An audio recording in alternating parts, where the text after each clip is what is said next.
शेतकरी बांधवांसाठी आता खुशखबर जाहीर करण्यात आलेली आहे। पीक विमा आता शेतकरी बांधवांच्या खात्यामध्ये जमा होण्यास सुरू झालेली आहे। अनेक दिवसांपासून शेतकरी बांधव 75% पीक विम्याची वाट पाहत आहे, परंतु ती प्रतीक्षा आता संपलेली आहे। कारण आज शासनाने महत्त्वाचा निर्णय घेण्यात आलेला आहे। कारण आता 2 दिवसांमध्ये सर्व शेतकरी बांधवांच्या खात्यामध्ये रक्कम हस्तांतरित होण्यास सुरुवात होणार आहे। त्यासोबतच शेतकरी बांधवांना एक महत्त्वाचे काम करणे अत्यंत गरजेचे आहे। जर शेतकरी बांधवांनी ते काम नाही केले तर शेतकरी बांधवांना एक पण रुपया मिळणार नाही। आता शासनाच्या माध्यमातून काही अटी लादण्यात आलेल्या आहे। जर तो शेतकरी त्या अटीच्या पूर्ततेमध्ये बसत असेल तर त्या शेतकरी बांधवांना पैसे मिळणार आहे। म्हणजे की 75% पीक विमा शेतकरी बांधवांच्या खात्यामध्ये जमा होणार आहे। आता ते कोणत्या अटी आहेत व ते कोणते नियम आहे, चला लगेच पाहून घेऊया। व नेमकं 75% अग्रिम पीक विमा शेतकरी बांधवांच्या खात्यामध्ये कधी जमा होणार ते देखील पाहून घेऊया। तर शेतकरी बांधवांना दिलासा देणारी बातमी समोर आली आहे। म्हणजे की आता शेतकरी बांधवांची पेरणी झालेली आहे, तर खत खरेदी करण्यासाठी मोठी आर्थिक मदत जाहीर करण्यात आली आहे। आता सर्वात आनंदाची गोष्ट म्हणजे की येत्या 1 दिवसामध्ये शेतकरी बांधवांच्या खात्यामध्ये सरसकट पीक विमा जमा होणार आहे। शासनाचा एक मोठा निर्णय आता घेण्यात आलेला आहे। या खऱ्या अर्थाने शेतकऱ्यांना आज या ठिकाणी खुशदायक दिवस उगवलेला आहे। कारण आज शेतकरी बांधवांना पैसे जमा होण्यास सुरुवात होणार आहे। कारण शासनाने आदेश तसे बँकांना दिलेले आहे। चला तर शेतकरी बांधवांनो, काय आहेत अटी लगेच एका मिनिटात पाहून घेऊया।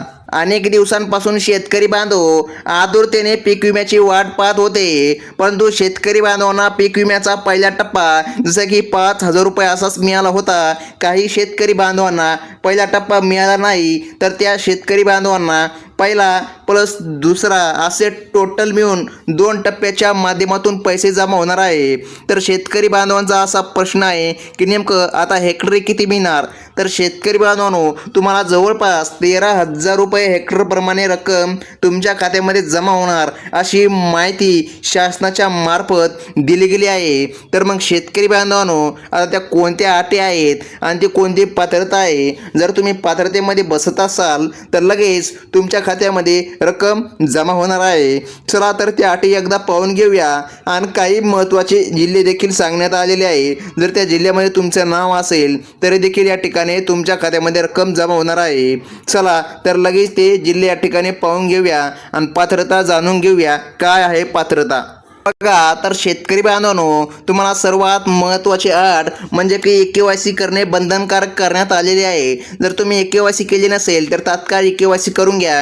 आता ते कोणते जिल्हे आहेत ते जर तुम्हाला पाहायचे असेल तर बघा, शेतकरी बांधवांनो, सर्व जे काय जिल्हे आहेत, महाराष्ट्रामधील जेवढे काय जिल्हे आहेत तेवढ्या जिल्ह्यामध्ये शेतकरी बांधवांच्या खात्यामध्ये येत्या 2 दिवसांमध्ये पैसे जमा होणार असल्याची माहिती समोर आली गेली आहे। तर मग शेतकरी बांधवांनो, तुम्हाला 13,000 हेक्टरप्रमाणे रक्कम मिळणार अशी महत्त्वाची माहिती समोर आलेली आहे। तर मग शेतकरी बांधवांनो, कोणत्याही प्रकारच्या बँकांच्या अटी ठेवण्यात आलेल्या नाही। अगदी काहीच बँकांच्या अटी आहेत, परंतु त्यानंतरही ज्या बँका यादीमध्ये नाहीत त्या बँकांना देखील पैसे मिळणार, परंतु काही कालावधी लागणार आहे। त्यामुळे आपण कोणत्याही प्रकारच्या बँका या व्हिडिओच्या माध्यमातून सांगण्यात आलेले नाही।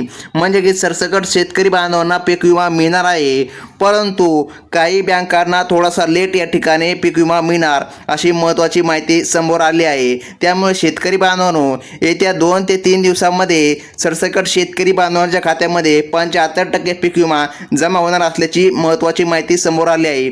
कोणत्याही प्रकारच्या अफवांवर विश्वास ठेवू नका। कसल्याही प्रकारचे 30,000 रुपये हेक्टरी रक्कम मिळणार नाही।